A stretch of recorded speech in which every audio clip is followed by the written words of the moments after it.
My name is Dr. Manish Kohli.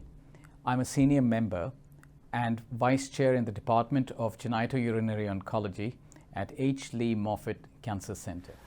My name is Irbaz bin Riaz. I'm a fellow at the Department of Hematology and Oncology at Mayo Clinic. I'm a co-author along with Dr. Irbaz Riaz on an article titled Adjuvant Therapy in High-Risk Renal Cell Cancer, a Systemic Review and Meta-Analysis.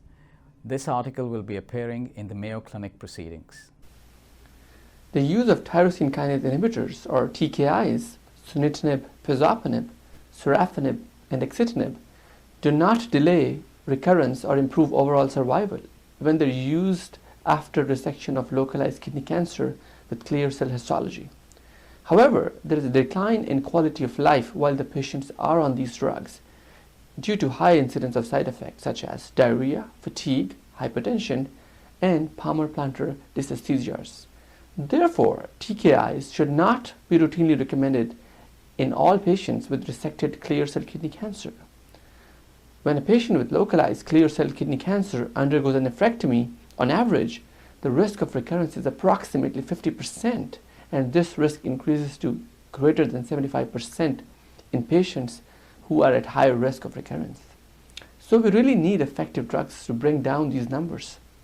TKIs have been tested in this setting with variable results in different clinical trials. Therefore, we conducted a systematic review and a meta-analysis to assess the risks and benefits associated with the use of tyrosine kinase inhibitors after nephrectomy in patients with high-risk kidney cancer. These risks and side effects included diarrhea, rashes in the palms and soles of the feet, hypertension, and fatigue.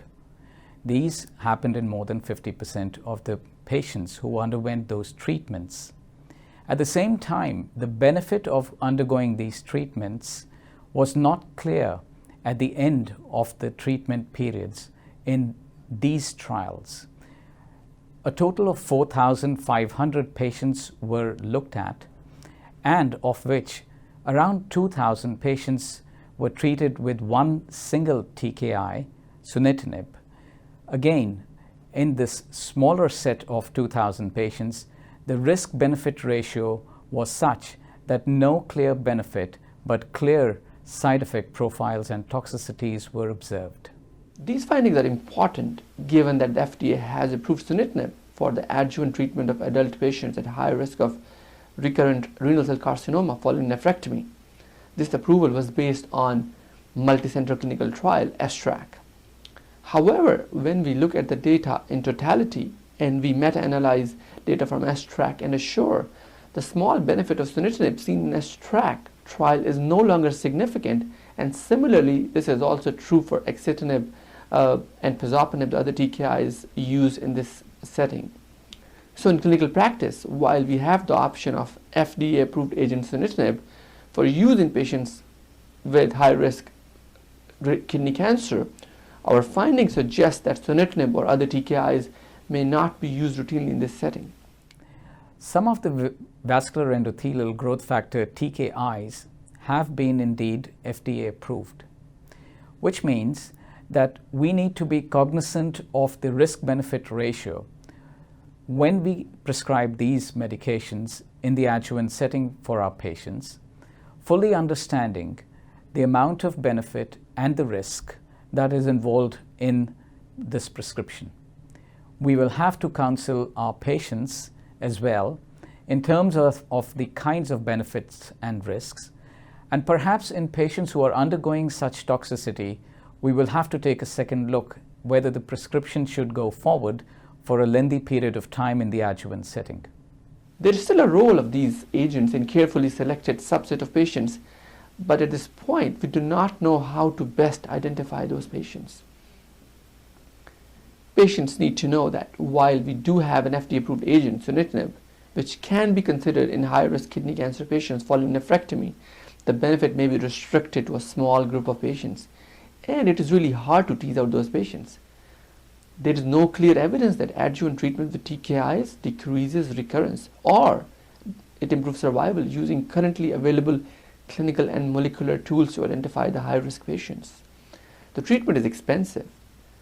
There are high discontinuation rates with significant toxicity close to 50% of the patients, and there's a decline in quality of life while undergoing the treatment.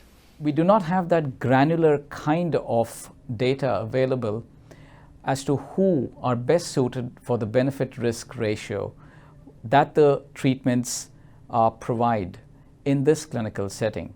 And so further research will need to take place to define those subsets and subcohorts of patients in the future. Improved patient selection using better prognostic biomarkers or scoring systems may identify a subset of patients with a favorable benefit-risk ratio for undergoing treatments in the future. Some of the reasons why the individual trial results may differ may be due to differences in clinical trials, such as whether there was a blinded independent radiology review or there was a difference in the treatment dose. Individual patient-level meta-analysis may provide useful insights on potential subgroups which may derive benefits from adjuvant TKI treatment. Beyond TKIs, we are waiting on the data from immunotherapy clinical trials in this space. Thank you for interest in our article. We hope that you find it useful in your clinical practice. We hope you found this presentation from the content of Mayo Clinic Proceedings valuable. Our journal's mission is to promote the best interests of patients by advancing the knowledge and professionalism of the physician community.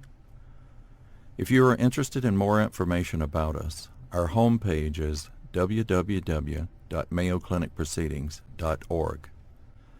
There you will find access information for our social media content, such as additional videos on our YouTube channel or journal updates on Facebook. You can also follow us on Twitter. More information about healthcare at Mayo Clinic is available at www.mayoclinic.org. This video content is copyrighted by Mayo Foundation for Medical Education and Research.